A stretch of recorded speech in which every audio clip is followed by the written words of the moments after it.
Ashok Kamath is presently chairman of Akshara Foundation and is actively involved in the strategic planning, analysis and expansion of programs at Akshara Foundation. An alumnus of IIT Bombay, he was formerly managing director of the India operations of analog devices. He opted to leave a successful career in the corporate sector to involve himself in the development sector. His alma mater, IIT Bombay, presented him with a Distinguished Alumnus Award in 2013 for his various initiatives and contributions to the field of child education. Ashok is also a founder trustee of Pratham Books, which aims to have a book in every child's hand. Ladies and gentlemen, please welcome super achiever Ashok Kamath. Thank you. That sounds more grand than it actually is. We start with the fundamental thought here, which is that we have close to 193 million children in the 0 to 6 years age group, and about 156 million children in the 0 to 6 year age group, and another 193 million children who are in the 6 to 14 years age group. So if you add this, we are talking of a population that's probably larger than the population of the US for sure, but many countries put together. We have, our child population is as big as that. And if you notice, this becomes the youngest large nation in an aging world. So we have an opportunity here and a huge responsibility. If our children are unable to read, write, and do other fundamental skills, we may end up with a demographic disaster. But that's the negative way of looking at it. If you look at it positively, if you are able to educate our children well, then we could reap tremendous demographic dividends. The government over the last 10, 12 years since the formation of the Sarva Shiksha Abhiyan, they have gone and created schools, built schools, they've spent the money on building schools.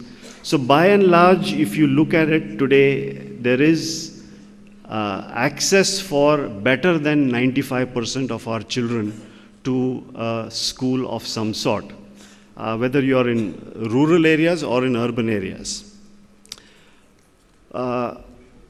In cities like Bangalore, we have noticed that the enrollment in government schools is dropping dramatically. For every child that goes to the public school, there are 4 children moving to private schools. These are low-budget private schools. They are not expensive places. But the point is, you start to ask the question, why are parents voting with their feet to move the children from the public schools to the private schools? And the answer, obviously, is that we have very low quality of education in the public school system. If you go 100 kilometers out of an urban area, if you go to 100 kilometers from Bangalore, the reverse is true. 80% of our children go to public schools because that's the only school. There is no choice available for them like in the cities. And given the fact that 65% of our people live in rural, 65 to 70% live in rural communities, it becomes important for all of us to work together to improve the quality of the public school system, because that's where the largest public good is. There is a large network, an NGO called Pratham, that's pretty much based out of Delhi and Bombay. And every year they do something called the Annual Status of Education Report.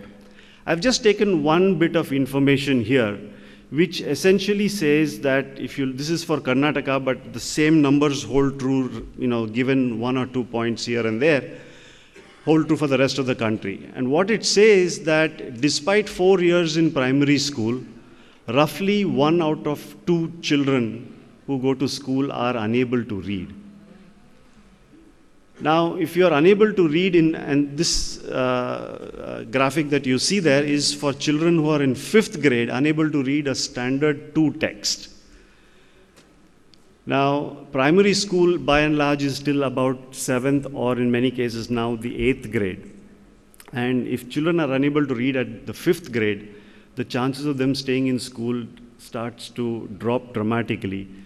And we see all the horrible statistics that the dropout rates increase dramatically after grade 5, because simply they are unable to cope with what's out there in terms of what teachers write on the board and so on and so forth.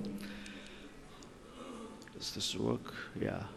So we, as Akshara, have been working on the reading problem. We have been working on the math problem. We've worked in helping children learn English.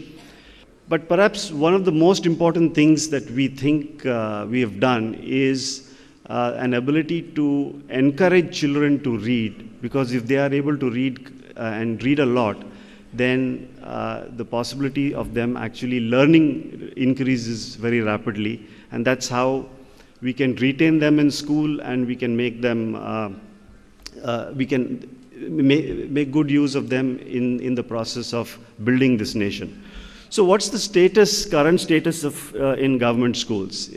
Children by and large are first generation learners. So their parents have never been to school, and therefore there is no reading or learning environment of any sort in their homes. I've written there most libraries, most schools in Karnataka have libraries. I'm sure all schools in India have libraries. But by and large, they are a dysfunctional, typically a cupboard in the headmaster's room that gets opened probably once a year for stock taking. Children never borrow books. Many schools that I've visited, the books are in mint condition. I mean, just like the day that they arrived from the printers or the shops. And there is no librarian cadre in schools. And therefore, to run a library, there has to be either a teacher with a great deal of initiative who's willing to take the responsibility, or the responsibility has to be shared amongst all the teachers. Akshara started in 2007 by putting libraries in every single government school in the city of Bangalore. 1425 schools, we set up a centralized library and gave access to every child in a government school to a library with a library period once every week. Effectively, we had more than 6.5 lakh books in the system. We had trained many teachers. And what we learned in the process is that teachers who are given the librarian's duty, it becomes a burden to one person. So we said, can we now distribute the burden across all the teachers? And therefore, we came up with the concept of a classroom library. This is now being implemented again in, so we've broken the 1425 and given it, into each classroom. In addition, we've started work in many other geographies of Karnataka with classroom libraries. The numbers are up there. So how does this work? It's a little kit. You can see it's a nice foldable bag, because one of the big problems in schools, in government schools especially, is the problem of security. Most classrooms get broken into. So this is good. At the end of the day, they can wrap it up and put it in the almara in the headmaster's office and lock it up. In the morning, it can be out there in a children's in the classroom, and children can borrow the books that are out there. How do we know that children are borrowing books? Again, if you start the standard process of issuing books to a child, noting the name of the book, name of the title, when it was borrowed, when it was returned, it becomes too much work for a teacher, although that's probably the right way to do it. So how do you do it in a practical way when these constraints exist? We created a simple chart that we call a histogram. And in the histogram, every column is there for each month. Each column corresponds to a single month. And books are graded, and I think Umesh after me will talk a little more about it, in a color scheme that Umesh had put together. And every time a child borrows a book, she goes and puts a tick mark depending on the level of the book. So early, easier books are all in green, and the most difficult ones are in yellow.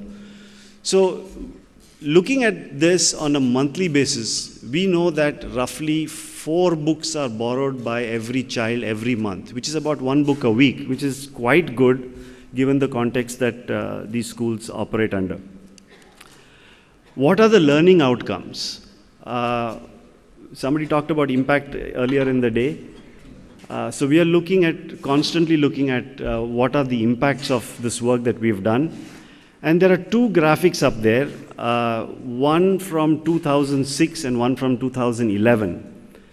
Between 2006 and 2011, outside of the library, we did not have anything for children in the schools in which this was done. And this was not done across 5 schools, it was done across 500 schools. This data is across 500 schools. And if you see the green areas, those are the areas where children are actually reading fluently.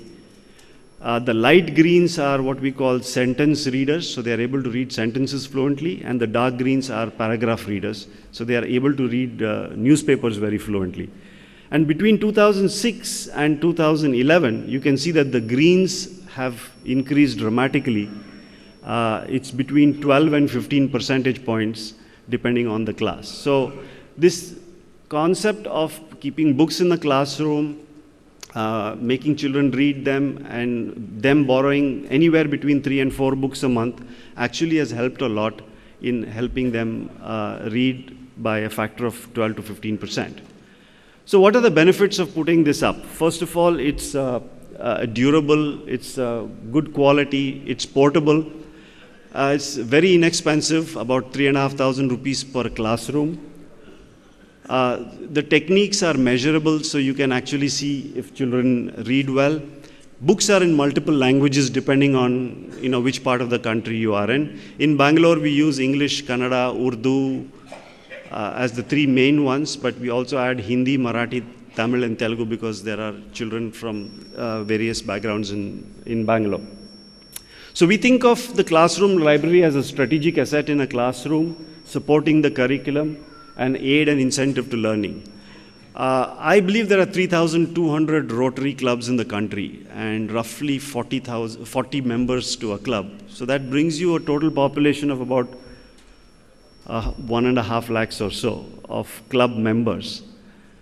And I think if the clubs go and adopt 3 or 4 schools each, we should be very fast on the way to get every school with classroom libraries in the schools for the benefit of the children. This is a thought that I want to leave you with. Can we equip every classroom in the country with a classroom library? Thank you.